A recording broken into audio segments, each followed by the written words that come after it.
الله وبركاته. إن الحمد لله وحده والصلاة والسلام على من لا نبي بعده. أما بعد، قال الله سبحانه وتعالى في القرآن المجيد: الذين إن مكناهم في الأرض أقاموا الصلاة وآتوا الزكاة وأمروا بالمعروف ونهوا عن المنكر وَلِلَّهِ عَاقِبَةُ الْأُمُورِ۔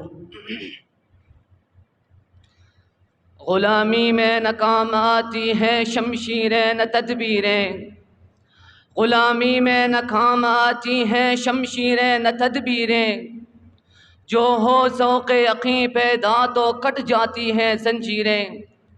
عزیزان ملت، بر صغیر کی پاک و ہند، بر صغیر پاک و ہند کی تاریخ کا اگر مطالعہ کیا جائے تو یہ بات روز روشن کی طرح عیاں ہو جاتی ہے کہ اس وقت مسلمانان بر صغیر پاک و ہند بہت سی مصیبتوں اور پریشانیوں سے دوچار تھے اور ایک غلامانہ زندگی بسر کر رہے تھے۔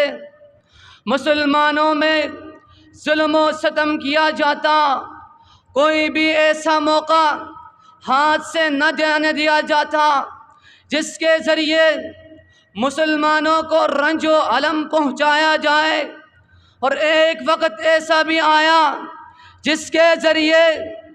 جس میں مسلمانوں میں آزادی کا شعور پیدا ہوا۔ مسلمان ایک پختہ نظریہ لے کر سربکف ہو گئے۔ قائد اعظم اور علامہ اقبال کی شاعری کے سبب نظر پاکستان کو عملی جامہ پہنایا گیا۔ بالآخر پاکستان مملکت خداداد میں موجود آئی۔ بقول شاعر تھا جو ناخوب بتدریج وہی خوب ہوا کہ غلامی میں بدل جاتا ہے قوموں کا ضمیر۔ عزیزان ملت، اس مملکت خداداد کو حاصل کرنے کے لیے کچھ مقاصد تھے۔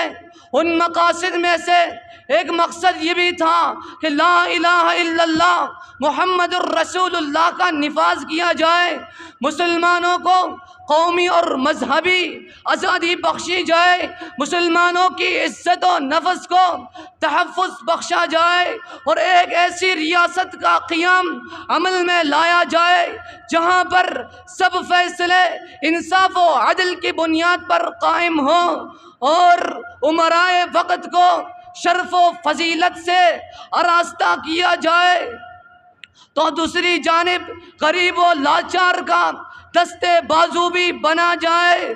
معاشرے کو شرک و بدعت جیسی گندگی سے پاک کر کے رب العالمین کی حاکمیت کا اعلان کیا جائے، معاشرے سے سودی تجارت کا خاتمہ کر کے اسلامی نظام معیشیت کا انعقاد کیا جائے، صرف اسی کے سامنے اپنی جبین نشین کو رکھا جائے، اور مسلمانوں کے مابین ملی اور قبائلی تعصب کا خاتمہ کر کے انما المؤمنون کے تحت ایک ایسا معاشرہ تشکیل دیا جائے جو مثل المؤمنین فی توادہم وتراحمہم وتعاطفہم مثل الجسد اذا اشتکا منہ عضو تداعی لہ سائر الجسد بالسہر والحمى کی عملی تصویر ہو۔ حضرات، جب آج کے پاکستان میں اپنی نظروں کو دوڑاتا ہوں تو مجھے ایوان بالا پر غیر مسلموں کے قوانین نظر آتا ہے، ایوان بالا پر غیر مسلموں کے قوانین کا راج نظر آتا ہے۔ جب میں اپنے ایجوکیشن سسٹم کی طرف دیکھتا ہوں تو مجھے کفار کا نظام تعلیم اپنے اداروں پر غالب نظر آتا ہے۔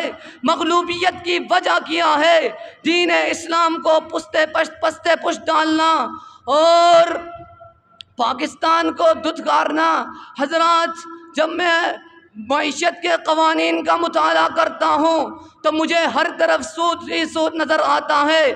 جب میں معاشرے کی طرف صرف نظر سے دیکھتا ہوں تو مجھے ہر طرف کے سود ہی سود نظر آتا ہے۔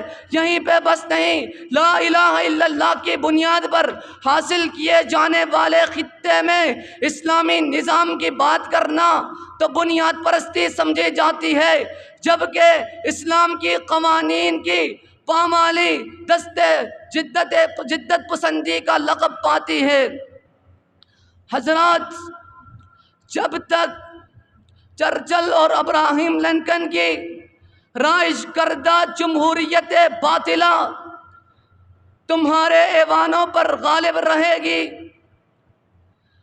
جمہوریت باطلہ تمہارے ایوانوں پر غالب رہے گی، غریب لوٹتا رہے گا، کسان مرتا رہے گا، انصاف بکتا رہے گا، عدالتیں جاگیرداروں کے زیر اثر رہیں گی، اور جن کا خون بہتا رہے گا، قتل و غارت سرعام نظر آئے گا، اور کوئی مائی کا لال دہشت گردی کے سامنے اپنے دہشت گردی کے سامنے بند باندھ کر انسان کی نسل کشی کو روک نہ پائے گا۔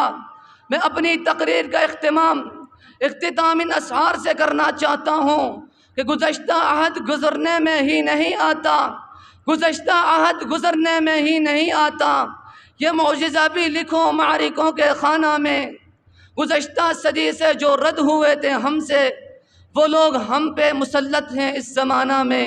وآخر دعوانا ان الحمد للہ رب العالمین۔